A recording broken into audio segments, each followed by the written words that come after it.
שרודה בו כמעט יובל שנים. במבצע עם לביא אנחנו פרצנו גם לראשונה את הדרך לפגיעה מקיפה גם במאגר הטילים העצום של איראן וגם במפעלי הייצור של טילים נוספים.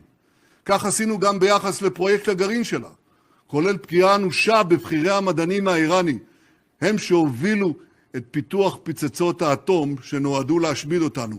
הם כבר אינם. ואגב, פגענו בעוד כמה עכשיו.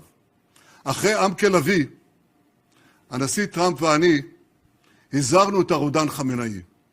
אמרנו לו, אם תנסה להקים מחדש את תעשיות המוות שלכם, נכה בכם בעוצמה שלא ידעתם. לא רק שהוא לא הקשיב לנו, הוא פתח בפעולה מואצת לשקם את תוכנית הגרעין והטילים, והפעם להטמין אותם עמוק עמוק מתחת לקרקע, מתחת להרים גבוהים. אם לא היינו פועלים מיד, תוך כמה חודשים, תעשיית המוות של איראן הייתה חסינה מפני כל פגיעה. לכן יצאנו יחד למערכה, ארצות הברית וישראל, כדי להמשיך את מה שעשינו בעם לביא, למנוע מאיראן לפתח נשק גרעיני, למנוע מאיראן לפתח טילים בליסטיים, שיאיימו על ישראל, ארצות הברית והעולם כולו. זהו היעד שלנו.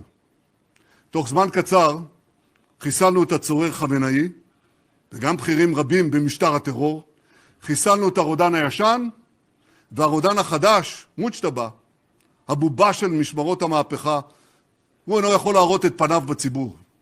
אנחנו קודשים את תשתיות הגרעין, את מערך הטילים והמשגרים, את מפקדות הדיכוי, את מוקדי הכוח של המשטר, ועוד הרבה מאוד מטרות.